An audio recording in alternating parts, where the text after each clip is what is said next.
Hello, welcome back to That GD Show. Thanks for tuning in, everyone. We're glad to be back. You might notice right off the bat that Genevieve is gone this week. She has the week off and she's out of town. And I am too, by the way. I'm in Houston, Texas right now.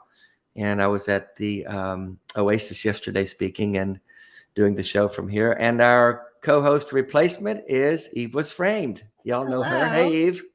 Hi, thanks so much for having me. I miss Genevieve, but I'm selfishly glad that I get to be here. Yeah, you know, our viewers know you by now. You've been on a couple of times, and so it's always great to have you fill in for one of us. You filled in for me last time, and I loved it. Yeah, and you did a great job. So here you are back. Thank you. Thanks. And our guest tonight is none other than Telltale, Owen Morgan. Hey, Owen. Yay. Hey, thanks for having me. Oh, we're thrilled to have you on. I can't wait to dive in and talk with you. Already in the chat's blowing up. Is that Owen from Telltale? Owen is the shit. I appreciate I adore that. Owen. You got some fans, dude. Apparently so. I did send a few people over from my channel, so Great. hopefully we'll see some extras. They'll discover ours and become a regular viewer. Yeah. So thanks for tuning in, everyone. By the way, this is a call-in show. Now, Genevieve usually does this part, but Eve, can you see the number? Because it's so small on my screen, I can't see it. I can. Do you want me to get Tell them what number to call in. It's 217-375-9933. Yes.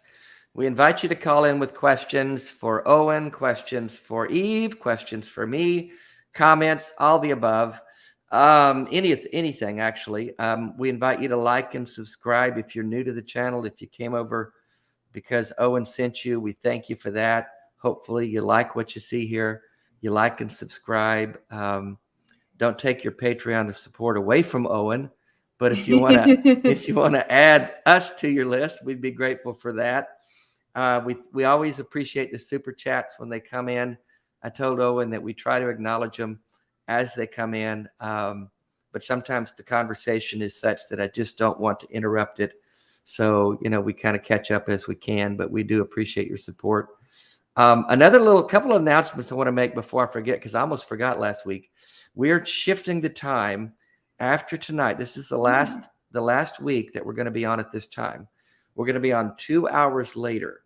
So instead of 7 p.m. Eastern, it's going to be 9 p.m. Eastern. For several reasons. One is because it's just hard for people on the West Coast. Even in Central Time where I am right now, it's just now 6 o'clock. People are getting off work. They haven't eaten dinner. And it's just hard to get to your laptop or your phone or wherever you watch and get there at that time. So I think the later time will make it a little more accessible for more people.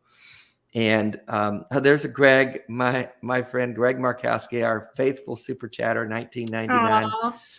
Great to see Owen. Hello, Dave. So here's another fan of yours, Owen.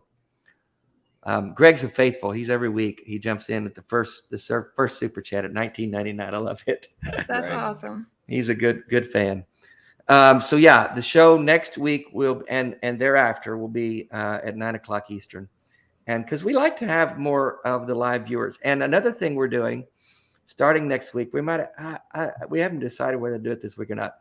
To reward you live viewers, we're going to start doing a giveaway. Ooh. Yeah. How about this? And also because I selfishly want everyone to read my book. And if you haven't read my book, shame on you. So it is so good. You have to read it. Thank you, Eve. It is very good. So we're going to each week have a trivia question from the book. I mean, a deep dive detail that you would not know about me or my life if you hadn't read the book. And I guess we're gonna throw, and you have to answer in the super chat. And the first one, I mean, not super chat, but in the chat, you don't have to make a donation. We're not that cold. We're not that cold and calculating.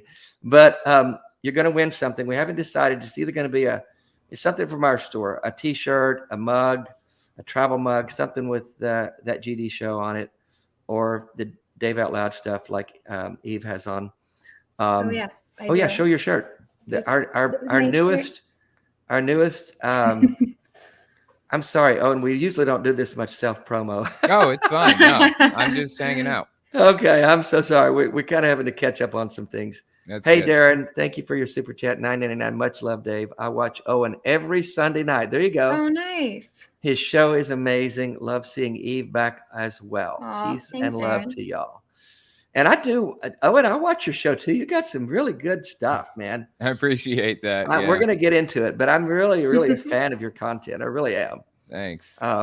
So anyway, we're going to have the trivia thing, and the first one to answer in the chat with the right answer, and it's going to be a deep dive detail from the book.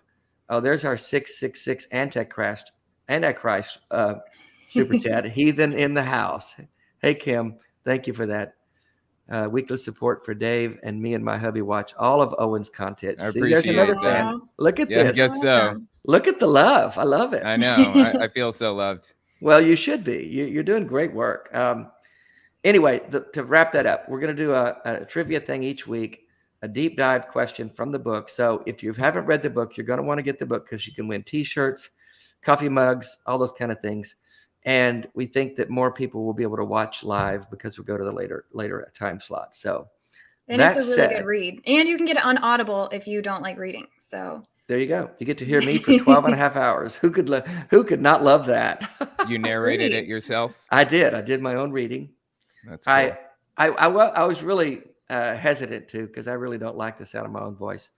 No, nobody does. I know, right? And I think the Southern drawl, my God, who wants to put that on somebody? But and Seth, some people love that, man. Yeah, I know. And Seth he volunteered, the voice that everyone loves. Mm-hmm. And that I would thought, have been cool. But I thought, you know what? It's a memoir, and I felt like it needed to be in my voice to be authentic. Yeah. So that's why I decided to do it. That's fair enough. Yeah. Derek Cruz, super chat. Owen is awesome. Hi, Dave and Eve. Man, the love is just flowing through the channel tonight. Thank you, Derek. We appreciate it. So anyway, Owen, you and I met several months ago at Faithless Forum. We did, yes. Yeah, you were a speaker there, right? I was. Yeah, I was. I had not actually heard of you, but Holy Kool-Aid, Thomas Westbrook, suggested you and was like, why not? That sounds great. So, yeah, we brought you in to speak, and I was actually blown away. It was fantastic talk. Really good. Thank you. I was really, really honored to be asked to share there, and I really enjoyed that because I got to meet a lot of YouTube creators that I'd known of, like you, and that I had never got to meet. That's what I love about these conventions. Like we just saw each other again at the American Atheist Convention, and you got to meet Eve, and it's so fun. It's so fun to be able to connect in person with people that you've followed online, you've watched. You kind of feel like you know them, but you don't because you've never been in each other's presence. So it's a beautiful. It's really cool. It is. Like I feel like conventions are underrated. If you haven't been to a convention, you've got to go to one at some point. Absolutely. American Atheist is in Phoenix next year. I think I'm planning on going to that. That's going to be pretty cool too. I'm planning to go as well. Yeah, I agree. They're underrated, and I think that's a good point, Owen. And a lot of people, I think, if people make the mistake of they look at the speaker list and they think, oh well, I don't know who that is, or I've heard them, and it's really. It's great to hear the speakers. I mean, I love going and presenting, but I love going even if I don't.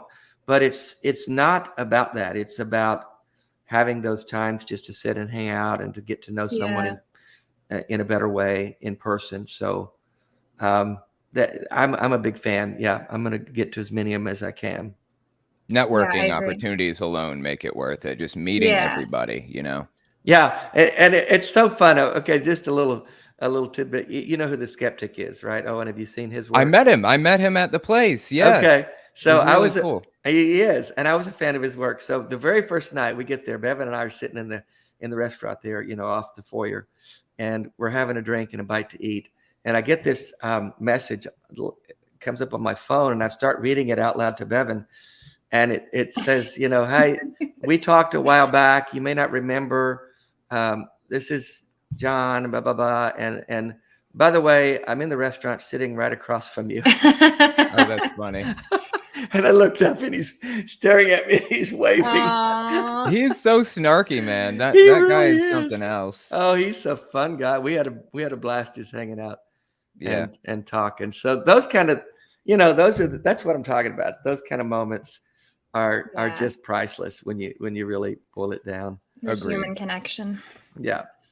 But so Owen, I just want to, we've got a call already, and I want to get to that because I do want to kind of get to your story a little bit, and what you do and why you do it, and where you came from, and then some of the content that you've had kind of recently and some connections there. But first, let's take this call. You okay with that? Sure. Okay. Let me see. It's Chelsea. She's called before. In North Carolina, she, her, atheist. Is there extremism on both sides? And how do we deal with both of them, both extreme atheists and extreme theists? Yeah, that's a good question, because I think the title we called it, dealing with religious extremism. So let's bring Chelsea on. Hello, Chelsea. Are you there? Yeah, I'm here. I can hear y'all loud and clear. Great. We can hear you. That's Thanks for calling. Well, I'm not complaining. I'm not complaining about the voice. I'm just saying, yes, I can hear you. Okay, good. Because sometimes the technical issues. Well, that's a good question. Let's ask Owen in the chat, in the summary there, what your question is, or your thoughts. Yeah. Like, I'll give an example for extremism from from what I used to be, because I'm trans, and I used to be true trans, what they call true scum or true trans. You probably heard of that. I've heard of it, but you're gonna have to refresh my memory. Just explain that to us. Okay, it's where and it's also transmedicalism, where you're not it's where what's the word I'm looking for? You think if you're not this, and this, then you're not trans. You're discounting what others' experiences are. Gotcha. And how they feel. You're creating a narrow box for a label, and you're discounting anything that doesn't fit in that box. Yeah. Okay. But I was just giving you an example of extremism, what I used to be. And I'll even give you an example of how I got out of it. And see what your thoughts on them are. I know it worked for me, but it may not work for everybody. Okay. So I thought I just talk about that, and maybe something else toward then if you have time. My experience with that is I'm always a curious mind, but sometimes ideas come in and sometimes I don't vet them properly. So that's what happened with that. And also I was new to being not new to it, because without going to my story, I don't want to get into that story because it's a long story for that. Yeah, okay. Being trans and all that. Right. Yeah, keep it short. Well, let's talk about the extremism issue, because I think that's the point we want to kind of touch on tonight, if you will. Yeah. How I got out of it was, I thought about it. I got pushed back. I thought about it. Didn't quite change my mind then. And then I decided that I was going to talk to a friend who was in support of, non-binary people, because that's what I was against at the time. I was true trans, and that's what that is. They're generally against non-binary people and stuff like that. Mm-hmm. I talked to her, and she said, so if I was non-binary, if I told you I was non-binary and you refused my treatment for HRT and stuff, how would that make you feel? Because I thought we were good friends and stuff, and we still are. But like, that made me think. It made me stop and think. We just talked about it and we went on and on about it back and forth, but I kept an open mind. And maybe that's another reason why I got out of that mindset, is because I kept an open mind. But I'm glad I reached out to her because she helped change my mind. And then later on, I got over my humps and fears of, like, non-binary people, like, the cringe aspect, like, through another friend that I met from the Line Network. So they told me their experiences, and that's how we went from there. And if you have any thoughts on that or any other from left or right wing conspiracy, not conspiracy, well, it could be conspiracy. Well, extremism on both sides of the both sides of the aisle. Talk to that, Owen. You've got a lot of experience in this community. I can do that. I don't have a lot of experience with being trans, of course, because I'm not, but I feel I can relate my own experiences back to your experiences in some ways, because it sounds like you had like a mindset change after being exposed to new ideas, right?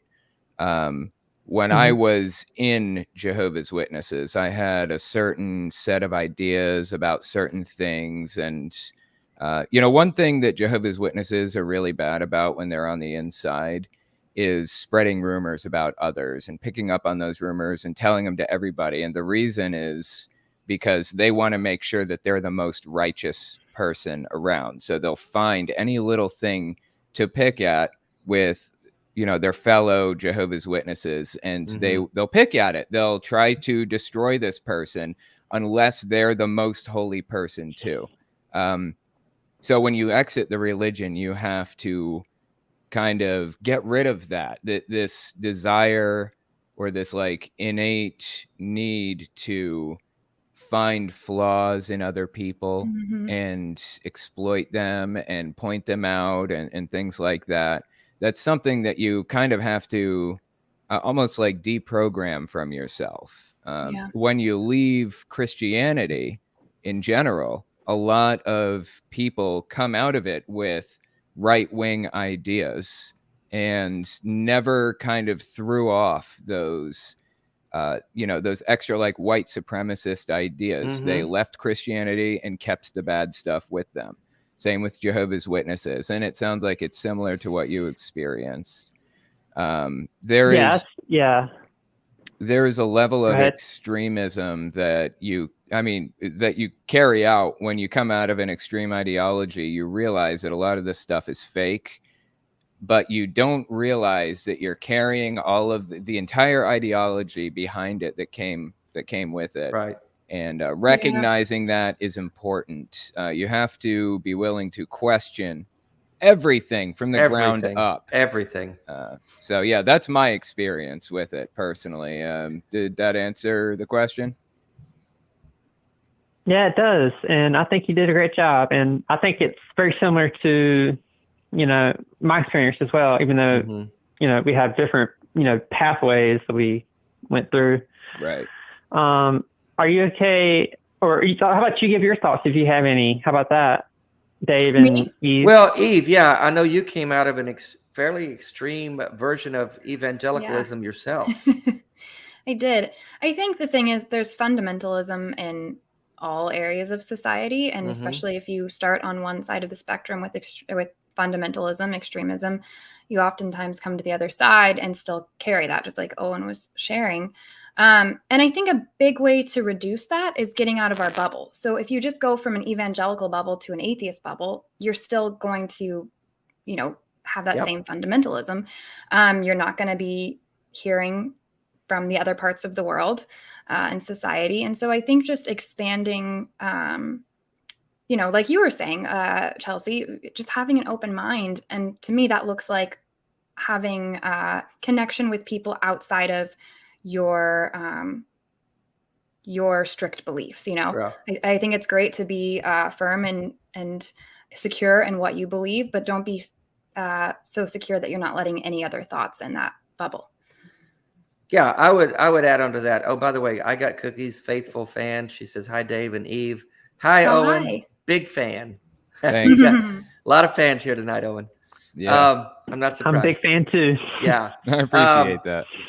I actually talked a bit about this in my talk at the Atheist Convention. Yeah. This binary thinking, this black and white thinking that shuts people down, that discredits anyone who doesn't think and talk exactly the same way that I do about any subject, whether it's trans issues or anything else we might have a firm belief on. And as Eve and Owen both said, you can carry your dogmatic ideology with you from conservative evangelical Christianity.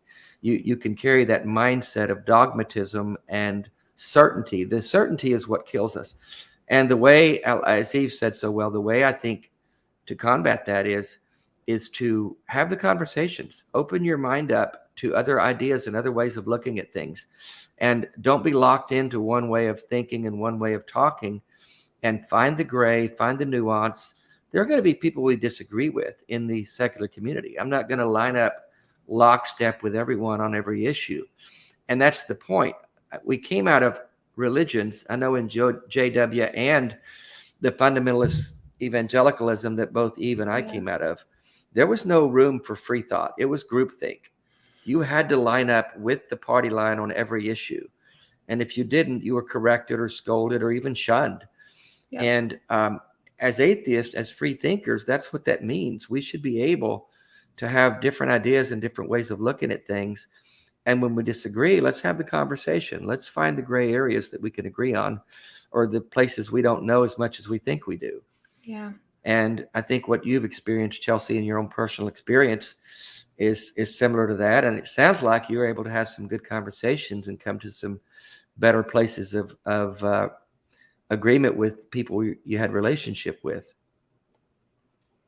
Yeah, speaking of that, if you will allow me to talk about the other thing that was in the notes, are you okay with that? Yeah, an update about my mom. Just really, really brief, so we can not, spend too much time on this. Yeah. We have a lot of other things to cover. Yeah, that's fine. Update on my mom. I'm looking to cut ties with her. Oh yeah. I've come to a point where I've realized it's the lost cause. She's too toxic. She's always gaslighting me. It's just right. And it's just too much for me to handle. So it's very conditional and not unconditional. So I'm just cutting ties with her. That's a hard situation, I know, but you've got to look out for your own mental well-being, of course. Yeah, and that's what I'm doing. I appreciate it. Yeah, that is a so tough sorry, one. Chelsea. Well, thanks for updating us on that, and we're here if you need us. And thanks for tuning in. Thank you. Yeah, thank you, Chelsea. All right, you take care. Thank you. Later. Bye-bye. That's tough. I know you dealt with that, XJW. I mean, you're very familiar with that stuff, right, Owen? Yeah, although it was on the other side for me, of course. My mom cut me off and refused to talk to me. So I had to face that and wonder, like, when is it okay to cut somebody out of your life? Is it ever okay, having experienced it? And I eventually came to the determination that it is okay if they're not respecting your boundaries, if they're abusing you mentally or emotionally in some way. You have to look out for your own mental health before anything else. And, that's just how it's got to be sometimes. In Chelsea's case and others, a lot of people have had to deal with that. So, and honestly, at this point, it was my mom shunning me, and she still is, of course. But now it's me shunning my mom at this point. I don't want anything to do with her anymore. Yes, now it's mutual. Yeah. So after all those years, 12 years, it's now mutual. So, well, I guess, I know you've had some of the same kind of issues with your family, Eve. Not a shunning per se, but having to disconnect and draw some boundaries, right? Yeah, absolutely. I've had to go back and forth between no contact, limited contact. They, I guess on the one hand, I'm fortunate they haven't shunned me at all. But it is hard to maintain connection. There's not a lot of connecting points anymore. Aw, thank you, Jessica. Jessica Jones throwing some love to Eve. I guess Jessica doesn't like me or you, Owen, but she loves Eve. I guess no, she's my childhood best friend. So I want to make it seem cool, like some random person just loves me that much. But thank you, Jessica. It's funny. Baffle Metal met Baff, what's up? Met Baff at AA Con. Thank you, Baff, for the super chat. $4.99. Deconstruct your faith, but don't stop there. Deconstruct your toxic traits too: patriarchy, privilege, homophobia, racism, etc. Yeah. Well said, Baff. That's exactly right.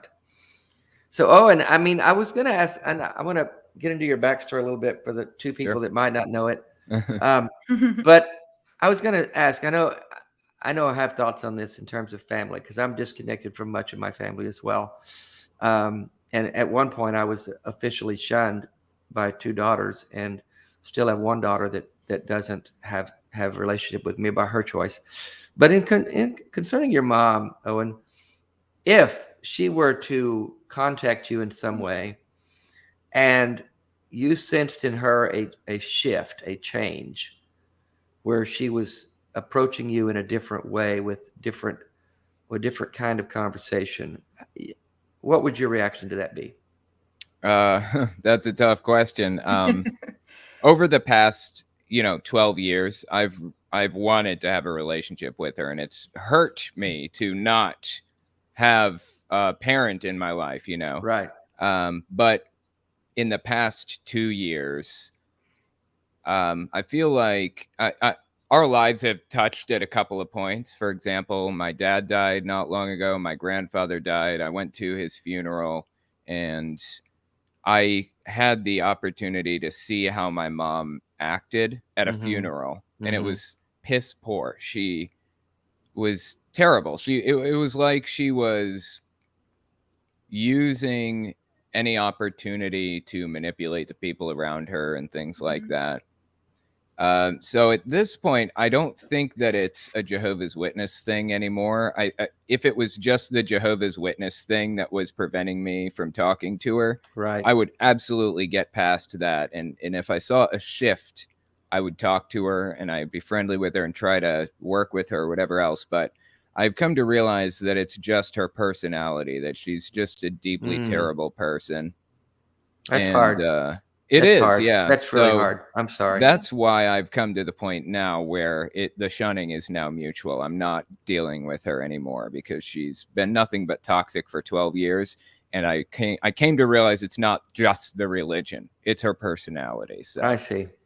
Yeah. Yeah, that makes sense. And it's too hard to continue. It's like banging your head against a brick wall. You just keep trying to make headway, and you come away bloody and bruised and beat up, and and I've told this to people a lot. You can't, this idea that we've kind of gets lodged in us in some ways, like there's nothing more important than family, and blood is thicker than water, and that you have to make it work. You have to keep fighting for that relationship with them. Oh, Jessica. $10 I don't want to hurt you guys' feelings. No, you're all great. It was nice meeting you at Battery. At the Battery. Probably a place in New York City, I'm guessing. I've done a couple. No. That was at the Atheist. The Battery at the. Yeah. Okay, gotcha. Yeah, gotcha. I didn't get to meet you, Jessica. I'm sorry. Was that your friend that was there? Yes. Oh, okay. Very cool. That's my childhood best friend. I'm very lucky in that. I wish I would have met her. Journey. How did I not meet her? I'm so sorry. I didn't come out to the Battery. No, I didn't. I was too tired that night. I get it. Yeah, I'm a little iffy about that kind of thing too, going out. But yeah, I figured. Well, the reality is it's just hard for me to walk that far. That's just the sad truth, and so I have to kind of pace myself at those things. But anyway, this notion that we have to force these relationships because they're family, that's completely untrue, and we've been given a false narrative there that's imperative, and when it oftentimes does great damage to us mentally and emotionally, and it's just not worth it to keep fighting that fight.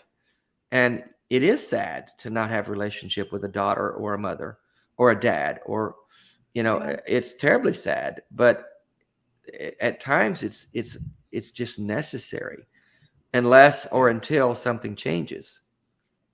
So how long have you been out of JW, Owen? You said 12 years. Is that the time frame there? Let's see. I was disfellowshipped, or I was kicked out on my 18th birthday. So fun times. And now I'm 32, I think. I stopped keeping track after 14 25 years. Yeah. And you were disfellowshipped. Why? What did you do, Owen? Tell us all. Well, I think ultimately what it comes down to is I was isolated for much of my childhood, isolated completely from all of society, and it did like untold amounts of damage to me mentally.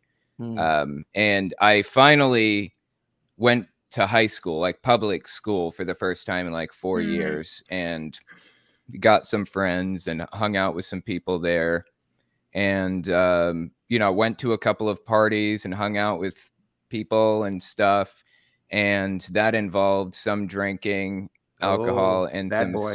Yeah, I know. And I smoked a cigarette, and all downhill from there.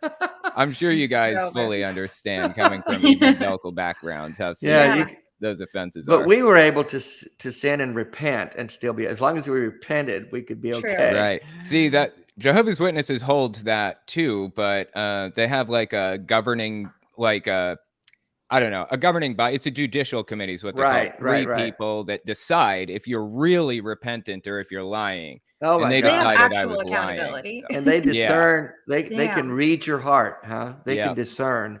Yeah, they prayed to Jehovah beforehand to give them guidance, and Jesus. Jehovah guided them to believe that I wasn't repentant, so they disfellowshipped me. So, do you have siblings? I don't know this. I do. I have 3. Okay, and they're all still in it or out?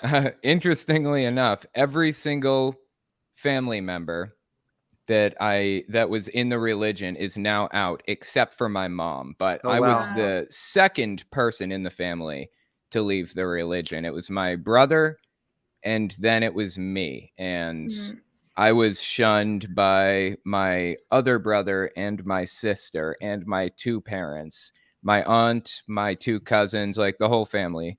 They were all shunning me until one after another, each of them left and finally got back in contact with me. And, there were 12 to 14 years in between. Well, I guess, I don't know, maybe 8 years in between, because they all left about 5 years ago.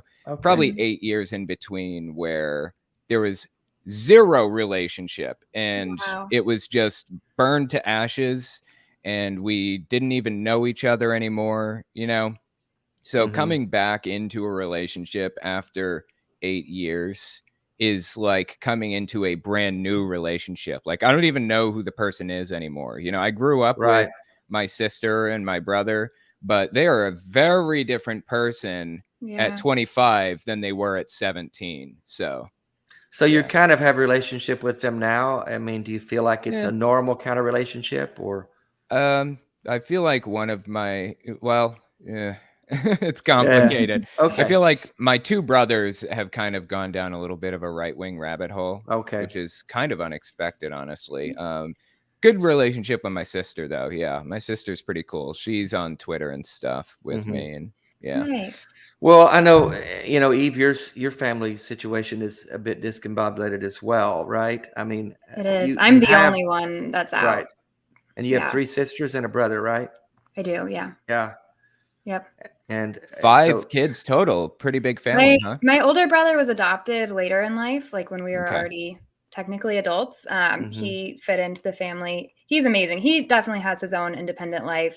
He does music. He's married, has a kid. So I don't really include him in that whole world. He doesn't work for my parents. My other sisters all work for my family's ministry full-time. Their spouses work for them full-time. I was married before, and my husband worked for them full-time. So it's like, it's its own thing. There's no such thing as nepotism in those worlds, right? No, not a thing. Not a thing at all. But I want to move on with this. But first, I want to get this question in the chat, because I think it's very good I want Eve and Owen to both speak to this. Lita's asked, do any of you have experience or advice going through deconstruction, still in your childhood home, and living with those people who are still quite extremist? They don't know a lot of my current views. So kind of in the closet, living at home. And how do you deal with that? Well, I can take that first if you want. Yeah, go ahead, please. Okay? Yes. All right. Please. I think I think in this case, it may be a little bit of a controversial take, but I think you should probably do your best to, hide it until you feel safe enough to come out. Agreed. 100% agree, Owen. Yeah. Okay, good. Totally agree. Stay in the closet for the moment as long as you can. But there will come a point in time when there's something inside of you that's just going absolutely nuts and you can't pretend to be something else anymore. At that point, you shouldn't sacrifice your mental health. Just do your best to push that off as long as you can.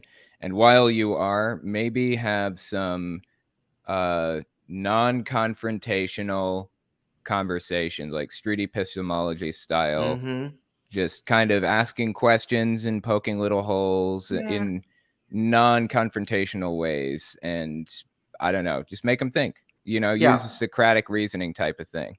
Yeah. Look for those little moments that you can drop a question here or a hint there without outing yourself, so to speak. Yeah. Very good advice, Owen. Eve, what are your thoughts on that?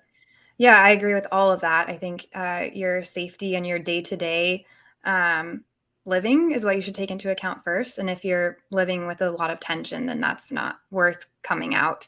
And I also think it's a great time for you to, if you can do therapy of any sorts, Recovering from Religion and the Secular Therapy Project are great resources to find something. Like, this is a good time to invest in yourself while you're in the closet still about it. And so that way, when you are able to get out, when you are able to be more independent, you are ready.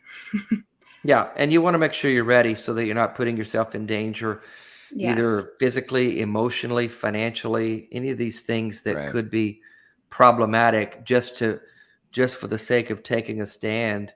As Owen said, most likely, I mean, all of us, I think, came to certain tipping points where you just can't do it anymore. You can't continue to hide and live a lie. And you'll know when that is. And just be careful and make sure you've got a good support system privately. I mean, thank God for the internet, where you can at least, thank God metaphorically, the God that's not there. So just any kind of those online relationships you can develop and have that kind of support from people where you can stay private and hidden a little bit, but still get the community that you need. And then the time will come, and I think you'll know it. And so, but be careful. I think that's a very good warning from both Eve and Owen. Yeah, this is not Christianity where you have to declare your faith or you're betraying someone. That's the nice part about it, is you don't owe this part of you to anyone else. It's nice when you can live 100% authentically, but in the meantime, you're not betraying your Lord and Savior. Atheism. I didn't do it well. I was very bombastic in my approach to family and friends, and I don't know why I felt obligated to let them know. I sat each of my kids down and told them. I sent a letter to my closest friends and sat down with some of them, and I just dropped the bomb. And I don't know why I felt like I had to tell them this. For me, it felt like I wasn't being authentic for them to think one way about me.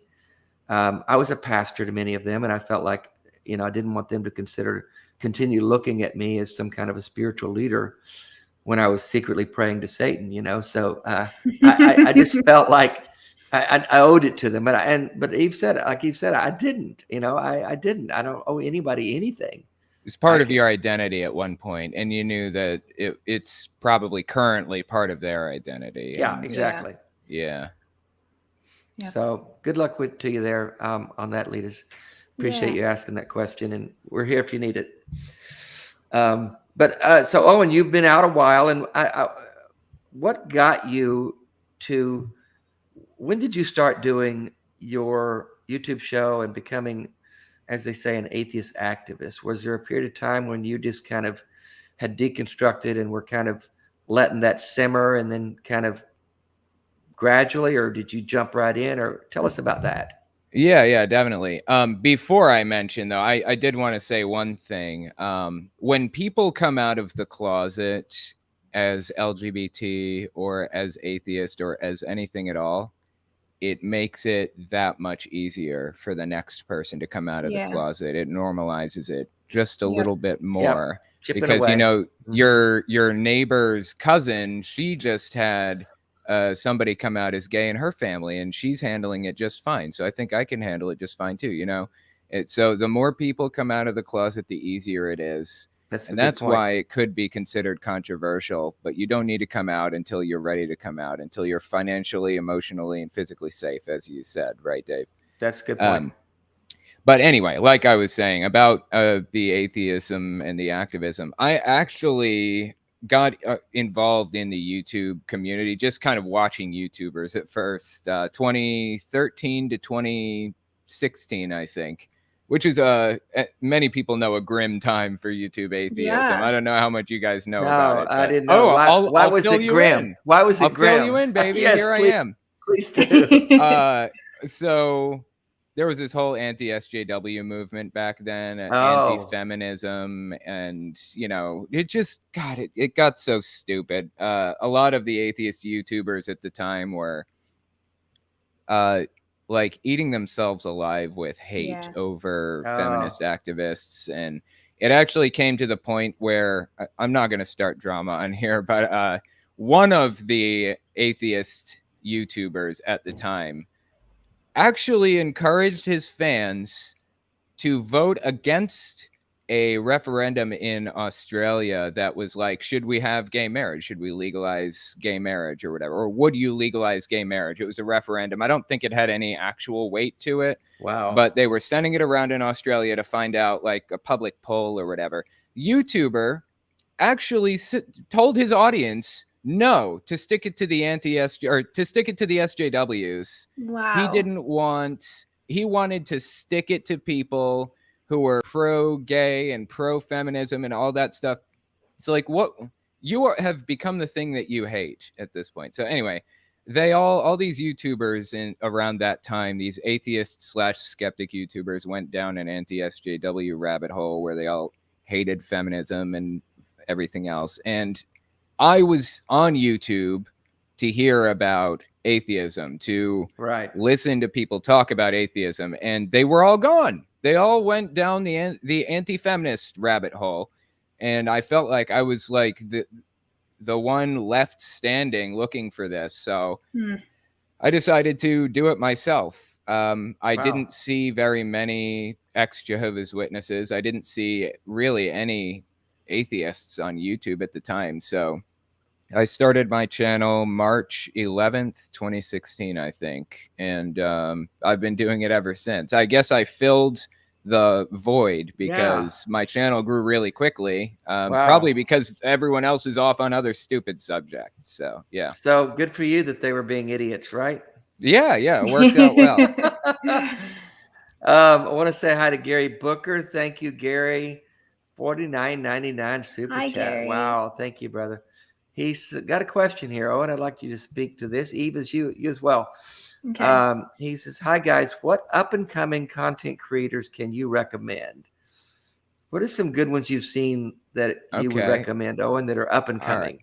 I think I can lay a couple down for you. How about The Skeptic? Have you seen that guy? The Skeptic? He's pretty interesting. Also, Eve Was Framed. Pretty good. Thank you. To say.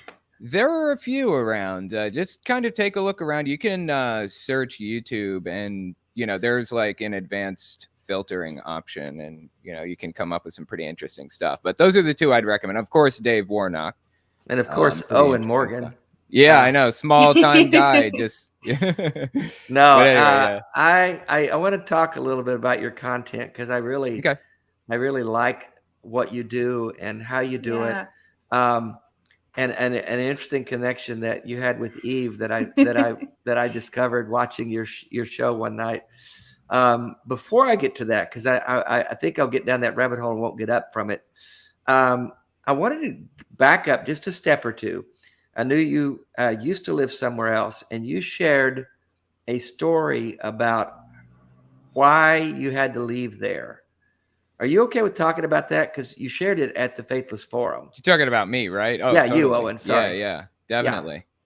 So I can talk about that. Tell us that, because I found that to be alarming and horrifying and just like, what the like fuck? My biggest fear. What country are we living in? Yeah, it was pretty crazy stuff. Tell us a little bit about that. Oh, we got a super chat. You want to hit it? Oh, yes. Thank you. Bill Castle, $10. Thank you, brother. For Eve, I love your TikTok. For Owen, who is the craziest pastor you covered. Who is the craziest pastor you covered? Oh boy, we're gonna get to that.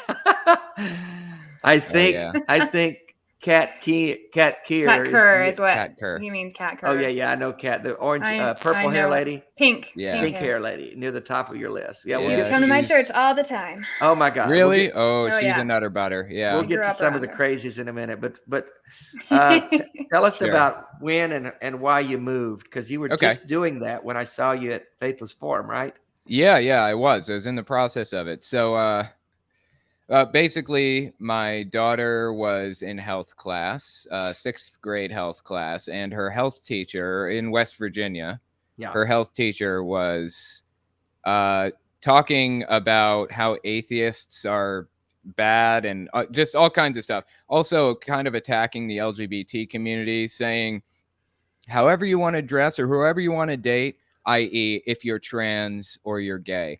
I don't care. I'm not arguing over that. I'm just saying I don't believe in that. Which, why would she be talking about this in a public school? Public high school. No idea. Yep. Was it high school or junior high? Middle school. Middle school. Okay. Junior high. Yeah. Yeah. And saying that she doesn't understand how people can be atheist because she's just shocked by it, but we'll find out one day, won't they? The threat at the end. God. Yeah. She literally said that. Yeah, it was grotesque, man, what she said. So naturally, I reported her and talked to FFRF and everything. Right. Well, the very next day after reporting her, I saw this GoFundMe I'm sorry. It was a change.org petition trying to sign a petition against my daughter. What they intended to do with this petition, I don't know. But I called the school and got her. What did the petition say specifically? Do you remember? I think it said save the teacher, the teacher came out with her name, so I'm comfortable saying at least her last name. Okay. She wanted that to be public, but she said save Miss Ashworth from my daughter, basically. Because you had reported her. Yeah, and I have all the screenshots for all this stuff. Well, anyways, I call the school, I get my daughter on the phone, and I asked her if she wanted me to come get her, and she did. So I came and picked her up. Turns out the entire school knew what was going on. The teachers were sending our information through their private messaging system, and people are driving by my house at night taking pictures through the windows and all kinds of stuff, man. God. And I was just sitting there at my house doing my thing, and all of a sudden I hear one after another, every 30 seconds a car would pass and they would honk their horn at me. 30 more seconds, another car passes, they honk their horn. Oh my God, it was scary. It's getting me worked up thinking about it now. But I'm sorry. Oh no, it's fine. Yeah, it's important to talk about. It got really real. Is. Yeah. We left the state in the middle of the night. We got in the car, and I couldn't go outside at all because my neighbors had Trump flags on their house and everything. I couldn't even take the trash out. I couldn't take my car in for repairs. Couldn't go to the gas station. Nothing. They were looking for me. Jesus and they Christ. said there was this Facebook page with the town is 3,400 people, and the Facebook page had 1,900 people on it. Good God. And it was this support Miss Ashworth page or something. And they said they were looking for me in public. They were waiting for me to come out in public. So anyway, we left in the middle of the night and went to Nebraska for a short time. And then I came back for 2 days to pack my house up and record the podcast that night. And then I never set another foot in West Virginia after that ever again. I wouldn't either. Oh my God, it got real. So you feared. Anyway. I mean, you feared for your life, essentially. I did. Yeah, I definitely, absolutely did. Because conservative Christians were angry at you for challenging a teacher who was teaching inappropriate things in a public school. Let's put that in the context it deserves. Right. Yeah, it was an incredibly scary situation. I've done a few videos about it, and the news talked about it. And I remember like getting in the car and like driving and then stopping at a Walmart and looking at the newspaper outside to see if I was in that newspaper or if we had gone far enough that I wasn't in the newspaper anymore. Oh, you're far enough away from that town. Right. Yeah. Because, the Herald Dispatch serviced like a lot of that area. So I passed out of Huntington. So was the newspaper talking about me in Kentucky? Was it talking about me in Ohio? And finally, we got like into Kentucky, and it wasn't talking about me anymore. Were you thinking you had to leave the country? I mean, well, I didn't know how far I'd have to go, but by the time I got to Nebraska, just big open cornfields. You have no idea like how relieving it is to after hiding and wearing like having a hood up and a mask on with glasses and everything, finally being able to go to a grocery store with no mask on or not, like without having to cover your face so people don't know who you are, was very relieving. Or just walk to the end of the parking lot without hiding your face, Oh my God, it was scary stuff. I'm so sorry. It's unbelievable that we're living in this country where that's even a remote reality. I know. Well, West Virginia is obviously heavily conservative. It's like a ridiculous percentage of people are like obsessed with Trump and Jesus and just the evangelical belief system. It's just disturbing stuff, man. But I ended up moving to New York City, of course, and it's so much better, more progressive here. Like nobody is out to, get me, like literally hunting me or anything. Although I have gotten phone calls and the FBI has been involved because I've gotten threats since I moved here, pictures of my front door here. Things like that from people in West Virginia. Yeah, for real. They're like they found out where you are.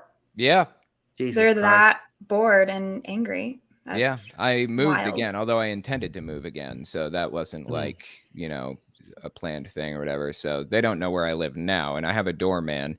I feel a doorman is necessary in this situation, but Wow, well, Eve, you've kind of got an escape story of your own. For the viewers that are not aware of it, tell us a brief, whatever you're comfortable sharing about which that. Which one? Leaving Bethel? Yeah. I mean, I wasn't in danger at all. No. I mean, the relationship I was in was really bad, but I was leading worship at Bethel Supernatural School of Ministry, which is as weird as it sounds. And where is that? Like what state it's in is Redding. It's in Redding, California. Okay. So it's Owen, have you done anything on the Bethel people? No, I haven't. Oh, you need Eve, you've got to clue him in on that. It's some batshit crazy thing. Interesting. Healing rooms and it's wild. Yeah, talk more about that. Sean Foyt comes out of Bethel. Okay. If you're familiar with him. I'm not.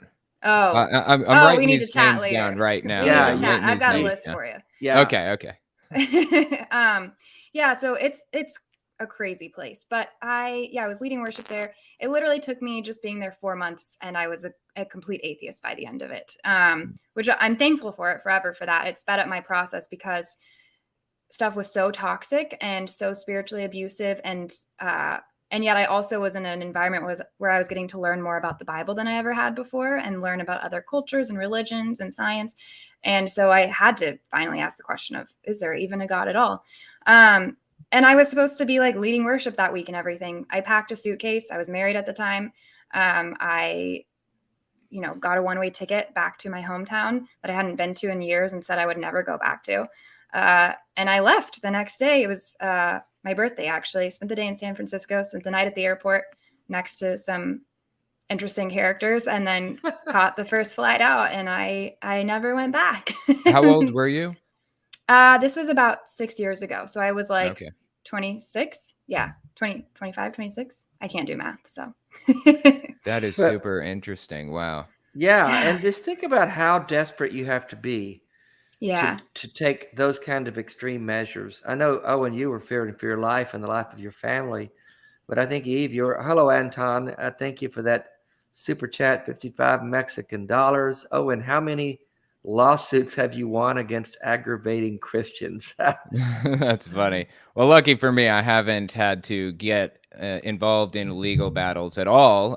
We were going to get involved with FFRF, but since I was leaving the district, since I couldn't stay in the school district, I couldn't sue. However, that same exact school district is being sued right now by another group of people for something new. Right. Yeah. Not surprising. Yeah. So they're getting what's coming to them. But anyways. But for Eve, you had, I mean, how desperate you had to feel for your own, not physical safety, but clearly mental health. It was mental health. Mental and emotional health. Yeah. To just pack up in the middle of the night and just run. I was at the end of myself, and I knew that. And I told my family in a letter. I said, this was life or death for me. It honestly was. And I wanted to live. So that was, to me, the only path I saw forward. And I'm so glad that I took it. I would have stayed in a very dark place if I had stayed. So I'm proud of you. That's an extreme measure that took a lot of courage. Thank you. Absolutely. So I'm so glad I did it. They just showed up at church Sunday with you, expecting you to lead worship, and they got no worship leader. Is that how that went? Yeah, they had to. I mean, it was not Sunday morning stuff. Luckily, I wasn't involved in all of that. But yeah, they had to tell stories. They had to figure it out. I had a flight to Scotland. I was supposed to lead worship at several churches on a tour around there, and I don't know what they did. I was like, this is y'all's problem now. Yeah. So I know stories went around. I was under the influence of witchcraft. I was being used by Satan, all of the stuff that they use to cover their faces. But I was very secretive too about it. I was like, I'm just going to leave for the day for my birthday. And then it was like, can you drop me off at the airport? And then it was like, I'll be back in a few weeks. I wasn't coming back. No. So Owen, Bethel, I think, correct me if I'm wrong, Eve, because you know more about Bethel than me, but I knew some people that went to their supernatural school of ministry, and they have these healing rooms, and they also have had several times where they very publicly prayed for people to be raised from the dead at funerals. At the funerals, wasn't there a child once where they did that? Yeah, and some of my family members are very close with them. It was really sad to watch that happen. There was a 2-year-old girl who tragically died, and they chose to keep her body, I think, in the morgue, but for 7 days, I believe it was. The church got together every day, Bethel, and they had like 24-hour worship sessions, and the mom and dad, who were clearly like just grieving the loss of their child, and I feel were taken advantage of by people that were like, we're going to raise her from the dead. So then they're like, well, yeah, if there's a chance, like what parent in that situation wouldn't, if they thought this was possible at all, wouldn't go down that rabbit hole? And so hundreds and hundreds of people, and a lot of the people that I used to lead worship with, like a lot of my peers that I had known and been in school with, were a part of this. And it was wacky to watch it. And really, like, there was something about that situation in particular that was so tragic and just disgusting. It was some of the worst display of charismatic religion that I've ever seen. And your parents knew this couple? No, my sister actually. Your sister, was really close with them. Yeah. What did they do when obviously the child wasn't raised? What was their answer for that? Do you remember? That God is still good. And that was what they walked away with. Probably determined that there was some reason why God didn't want this child to be raised or something, I would imagine. Yeah, I think they mostly went with the more like, we don't know, we can't understand the mind of God, that whole like the mysteries of God. Mysterious ways. And the story of, now everyone was talking about how beautiful it was that the parents were surrendering to God and were praising him anyways. So that's what came out of it. And everyone was just glorifying the fact that this horrible tragedy happened. Then they elongated it and made it this it's a double tragedy. It's double trauma for the parents. Yeah. Oh, 10 times, I think. Yeah. And yet God is still good. And I think she made a whole worship album about it after. So. Wow. Woo. You mean the parents? Yeah. They were big time worship leaders in the church. So. They were. Okay. I'll get back to this in a minute. Gary Booker, thank you again. $4.99. I'm curious if you guys, if I know of these people, do all three of you know about Gutsick Gibbon? Forrest Valkai, the renegade scientist, Alice Gretchen, Dare to Doubt, and Dallas Wade. Have y'all heard of them on the channels? I know Gutsick Gibbon and Dallas Wade because of Faithless Forum related things, but I don't know the other two, I don't think. Okay. Yeah, I know them all. Forrest is my favorite person to follow on TikTok. Yeah, he's brilliant. Yeah, you should. Absolutely brilliant. Get to know him, Owen. He's amazing. So they're TikTokers or? TikTok and YouTube. I think Gutsick's more YouTube. Alice is more of a writer and blogger, and then Forrest is prominently on TikTok, but also YouTube. Okay. Yeah, good folks. Gary, thank you, Gary, for that. The whole raising from the dead thing with Bethel. I was familiar. I'm from Nashville, and there's a church there that's like part of their network, if you will. Grace. I'm sure I know what. Yeah. Grace Center. Yeah. And my raising from that. I mean, it's funny because not funny, but tragic. Because they'll say things like, we don't know why God didn't raise this child, as though he's raised others. All the others got raised, but not this one. And we don't understand why. Yeah. There has never been one. Can we just say that out loud? And to think that God's got some mysterious reason for not doing it for this little child, it's just horrendous. It's cruel to every other parent that's prayed that same prayer. Exactly. Yeah. I watched my parents go through that when I was maybe like 8 or 9 years old. There was a little boy that we knew that had cancer, and they went over there every day and prayed. He died. They went and prayed that he'd come back to life. Didn't happen. What are we so arrogant to think that this one situation trumps like these hundreds of thousands of other horrible situations? I've always said when Christians tell me that they know of a miracle of healing, and I don't argue with them anymore. I tell them, well, then your God has some explaining to do. Yes. Because if God did that for you or your friend or whatever, then you need to go explain why he did that for you. Go down to the Children's Hospital in Memphis and talk to all the parents whose child didn't get healed or raised up and explain to them why God chose you and him healing your bunion instead of these children from leukemia. I mean, that's a sick God that would do that. Yeah, absolutely. People don't connect the dots for some reason. I know my grandfather, he lost his first son. This is back in the 50s, I think, 1955, maybe. He lost his first son named after him. I think he's like a year old. He lost him to pneumonia. And my grandpa was a Sunday school teacher, heavily involved in the church, the whole 9 yards. And he asked the head pastor, why did God take my son? And the pastor said, because he needed another angel in heaven, which is a super common response, but truly the worst thing you can say to somebody who's grieving. Yeah. And not even biblical. I know. And now, of course, my grandfather died this past year, but all the way up until the moment he died, he said that he was an atheist from that moment on. Oh, really? I don't actually think he was. I think he was just... that made him so angry. Yeah, I think it was more anger at the pastor, maybe anger at God. One of those few people who claims to be an atheist and really is actually just angry at God. But anyway, he was also a far right Trump supporter. So I don't know. He had a complicated view of the world. But anyway, quite a mixed bag there. Yeah. But the Bethel, the whole Bethel connection with Grace Center in Nashville, I knew a lot of the people. I knew back even when I was a Christian living in Nashville, I knew people that went to that church, and I kind of still even looked at them like they're a little bit weird. But the governor, the current governor of the state of Tennessee, went to that church back in the day. Kidding. No, he was a businessman outside Nashville, and he went to that church. I don't think he goes there anymore. Another big mega church got him to come to their church now.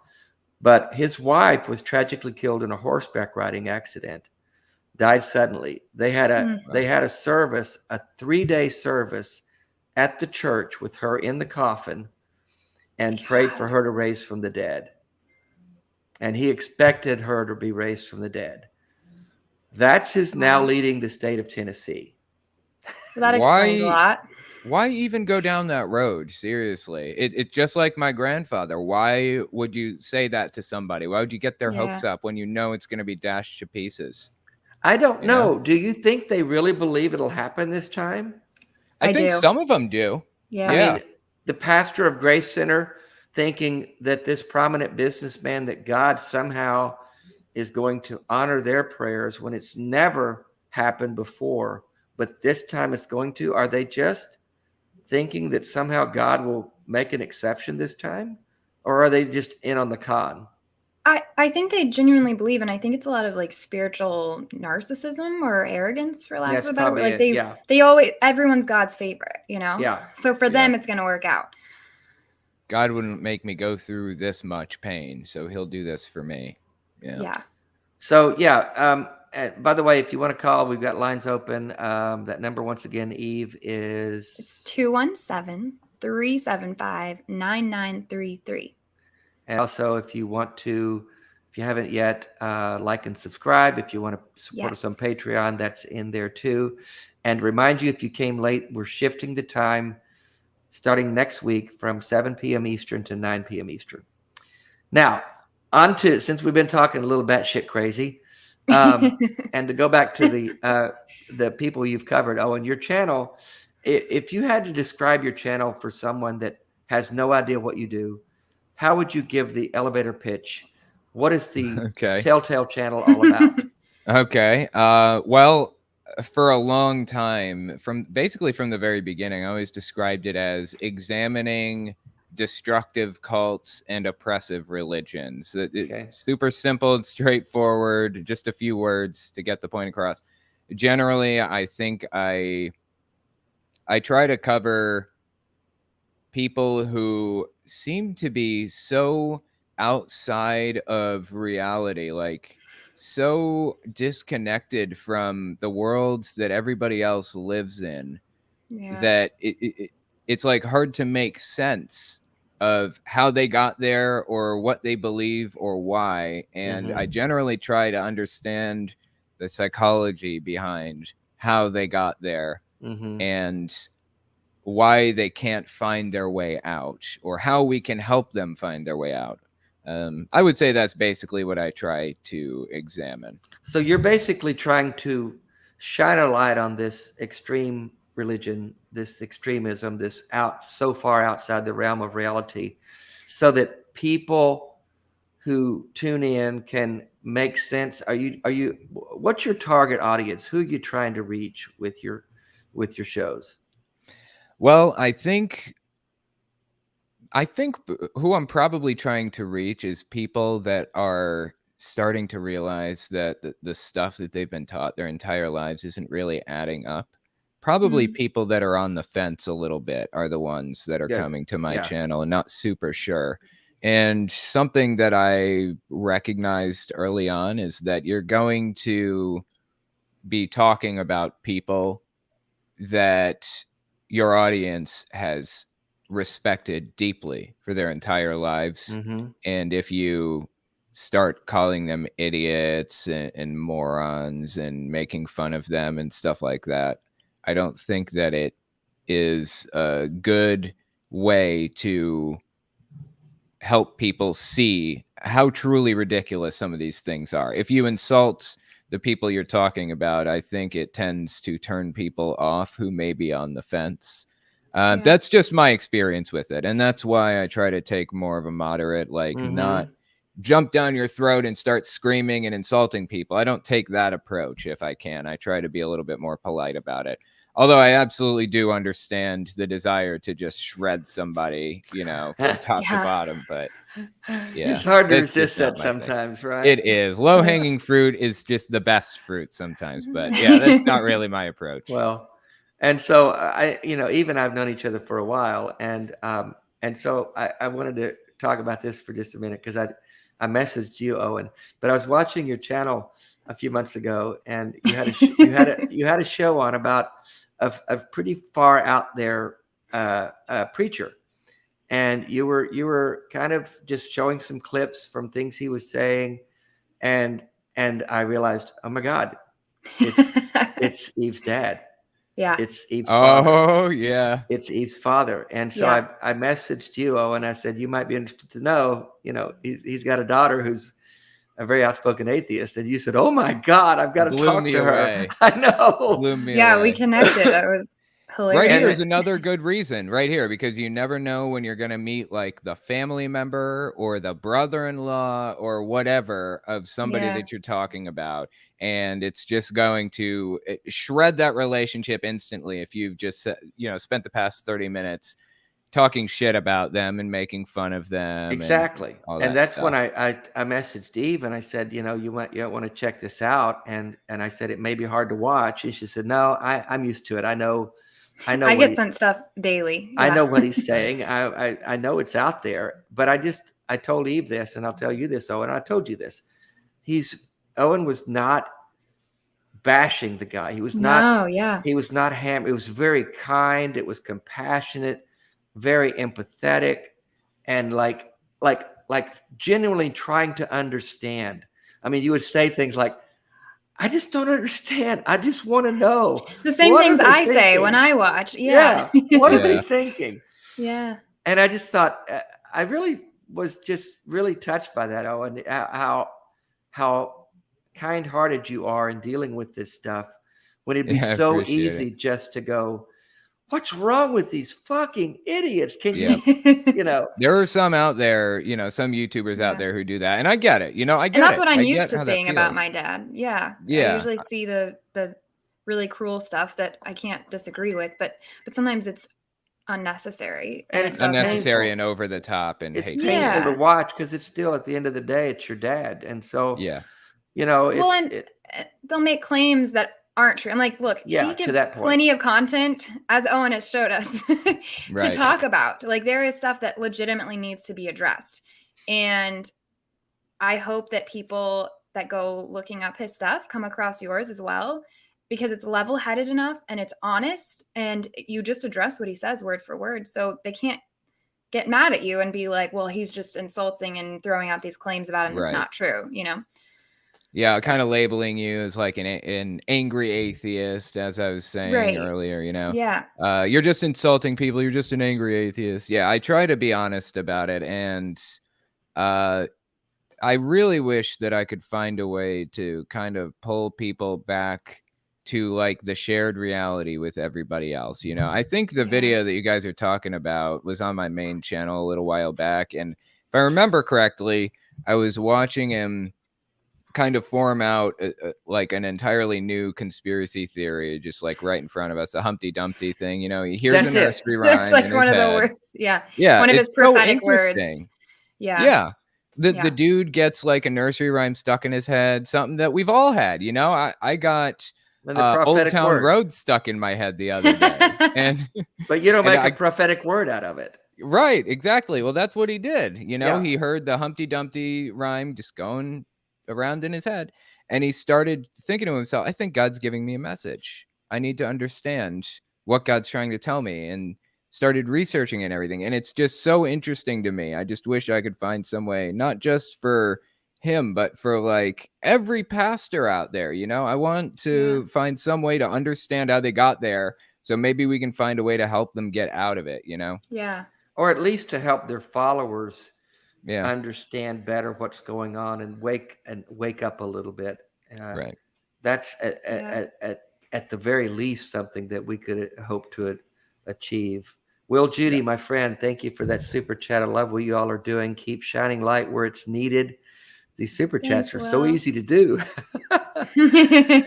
But that's a good point. Shine the light where it's needed, because that and you were so kind, Eva. I mean, even when you saw how difficult it is to watch crazy words come out of the mouth of someone you love and know that they're doing damage. And you said, you know what? No, it's hard to watch, but I've seen it before, and this stuff has to be talked about. We can't just ignore this stuff and hope that it goes away. The Christian nationalists want to take over this country. Yep. I think it was that video, or maybe another one, Owen, where he was saying that God has showed him that Donald Trump is supposed to be president of the world. Oh yeah. The world for a while. Yeah. I mean, I don't know how. And that your relationship with God is directly tied into how much you support Trump. Yep. The Trump test, I think. I saw something about the Trump test. That's exactly what they believe. And so people are being people are being forced to choose, essentially. Do I follow God or do I follow Donald Trump? And it's really almost coming down to that, to where you can't be a decent Christian who tries to live as Jesus lived and be kind to your neighbor. You have to be this angry Christian nationalist American kind of person, at least in this country. Thank you, Derek Cruz. Great show. Keep up the good work. So in light of that, back to a super chat question or a chat question.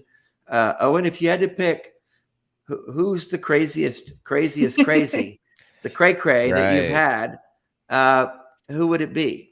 Well, that's a tough question. Let me lead up to it with a short story. Is that okay? Absolutely. Okay. When you're dealing with cults, it's not really a story. I think it's an explanation more of anything. But when you're dealing with cults, the more extreme they get, or the bigger of an investment that you have to make to be a part of it, the smaller the group is going to be, right? And that investment can be monetary. It can be an emotional investment. Do I have to give up my family members and my friends? It can be any kind of investment at all. So in Scientology's case, it's a monetary investment. You have to invest all kinds of money, like to, rise through the ranks and become a prestigious Scientologist.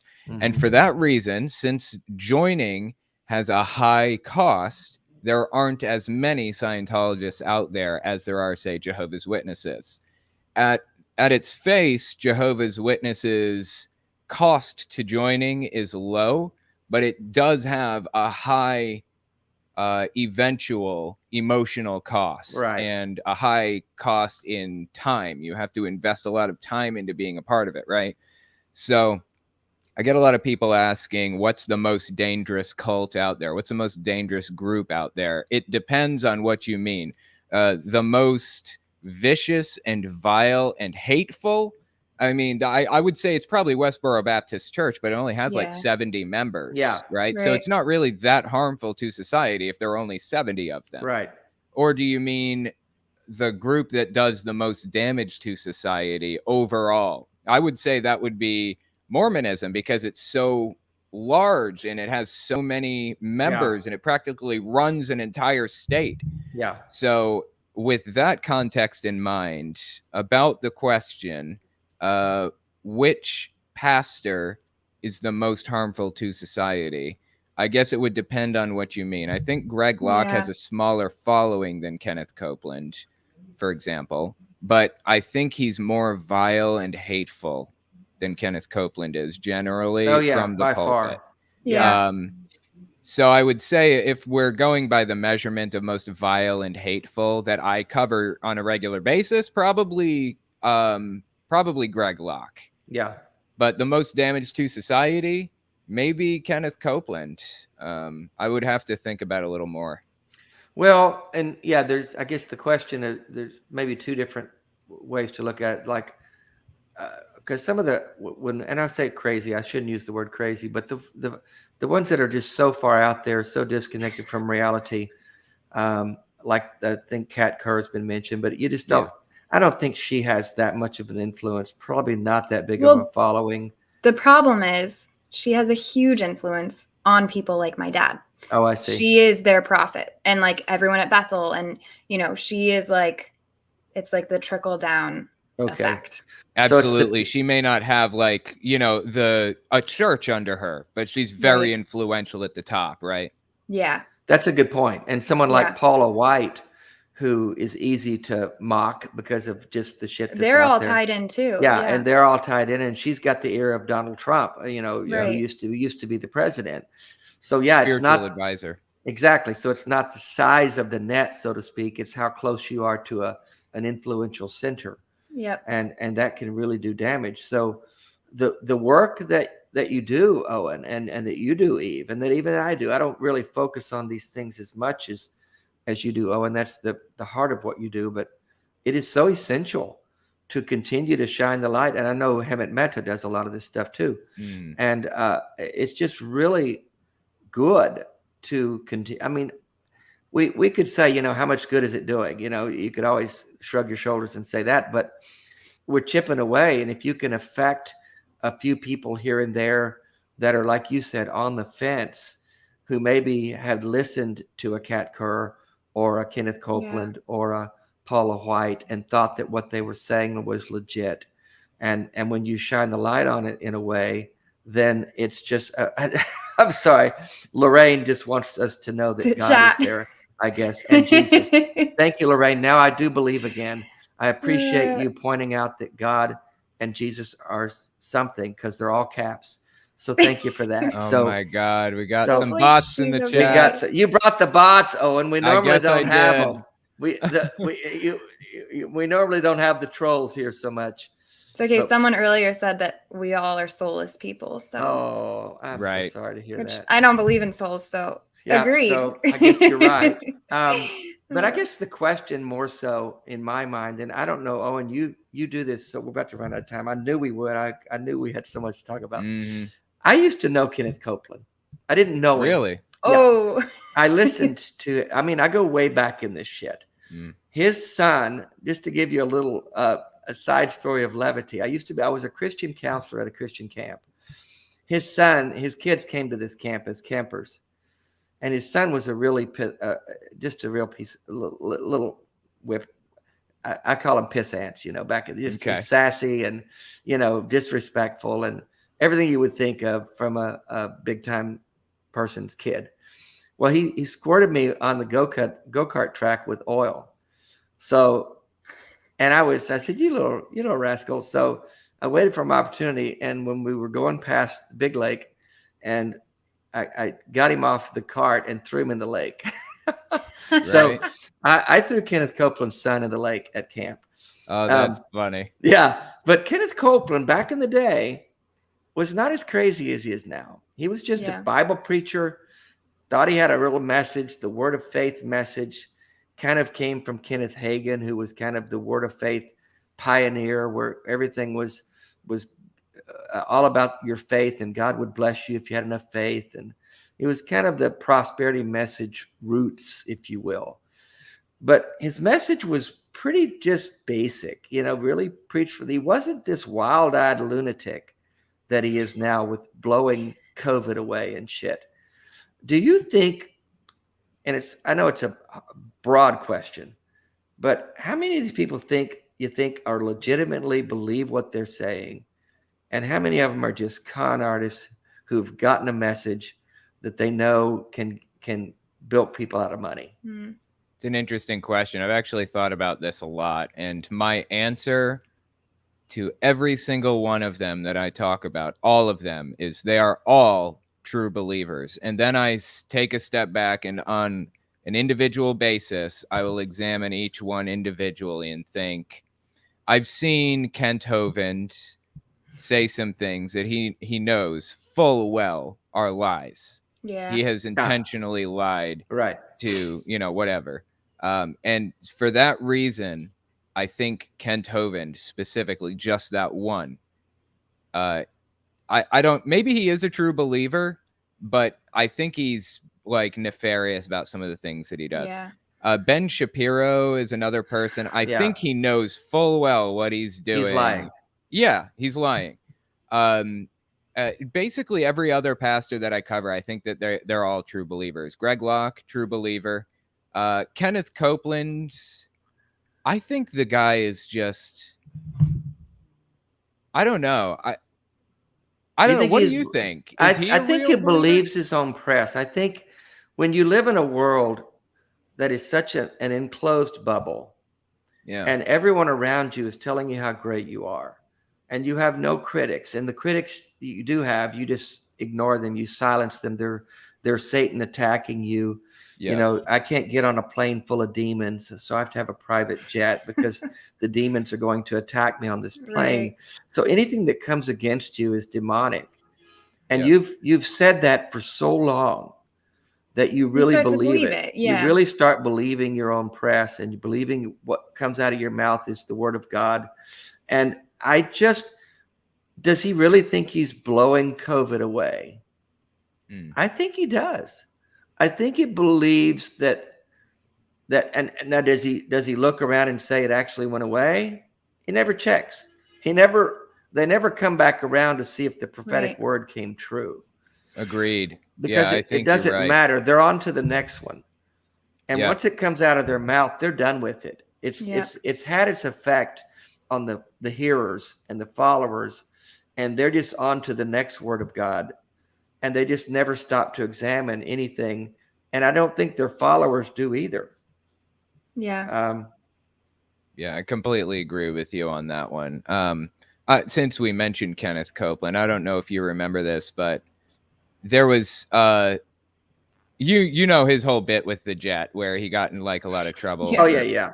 Well, here's the thing about being canceled, if you will. I've heard this and I thought it was interesting. I don't think it's a rule or anything. I just think it's, something to think about anyway. Just stick this in the old noggin and knock it around for a little bit. You can't be canceled unless you do something that is contradictory to your public persona, I think is the saying. Basically, if your audience knows that you're an asshole and then you act like an asshole, you're not going to be canceled for that. Everybody expected it. But if you're nice and then you do something that, makes you look like an asshole, then your audience is like, oh my God, he's acting like an asshole. So I was thinking to myself, with Kenneth Copeland, just applying that rule, the guy doesn't care if he's attacked for blowing COVID away because his inner audience believes they love it. Right? Right. Yep. But with the jet, that was a criticism that actually seemed to stick. And it's the one that he keeps mentioning. And he even mentioned it the other day, too. He said, did he really?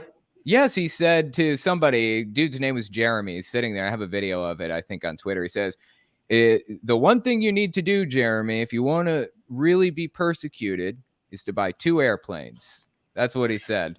That's true persecution. Buy 2 airplanes and you'll know what persecution is. So that criticism has stuck on him for some reason because I guess because it has a ring of truth to it.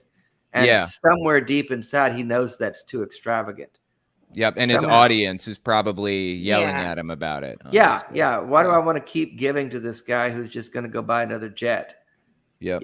Yeah. So at the end of the day, I guess the answer to the question is, are they legit or not? Doesn't really matter because what they're saying is harmful. So whether they've convinced a lot of people that they do believe, and they have influence on people, and these people vote, and these people make decisions in the halls of government and in schools, show up at insurrections, and our teachers at schools where you could get run out of town for challenging them. These things matter, and this is not okay, and it's dangerous stuff. And so whether they believe it or not, or whether they're just lying through their teeth and they're con men and women, at the end of the day, it doesn't really matter because what they're saying is harmful. Yep. And we have to expose it. And so, Owen, I love what you do, and you do it about as well as anyone out there. Yeah. And I appreciate that. I want to say again, I appreciate the compassion and the empathy with which you do it. It's not easy, I know, but it's just so important for that. So I really, really appreciate that. And I don't think I could say it enough because I wish more people would approach things like that way. Agreed. Right. Well, I think we're coming to a shift a little bit in the way that we address, some of this stuff. I think people are starting to be a little bit more empathetic. There's still a few out there who like to insult and yell and scream and stuff, but for the most part, I think a lot of us are starting to be a little bit more empathetic. So. Well, you're leading the pack, and my hat's off to you, and I applaud you, and it's really been fun to have you on the show. Eve, as always, good to see you. Thanks for having me again. Keep doing what you're doing on TikTok and YouTube because you're starting to do more there, and you're really helping a lot of people who are deconstructing their faith. You've got a very good way. Your communication style is really good. It's clear, it's precise, but it's to the point. But there's also a lot of empathy and compassion there. And I know from being with you that you get a lot of messages personally from people that are needing help. How do I do this? How do I handle this? And so thanks for the work you're doing as well. Thank you. And we are out of time for tonight. But again, next week we go to 9:00 Eastern. Owens Notes, everybody knows his channel, but Telltale on YouTube. If you haven't been watching him, you're missing it. Go watch this guy. He's brilliant, and he's doing great work. And Owen, when I get to like New York, his tweets too. Yeah, I do too. Twitter.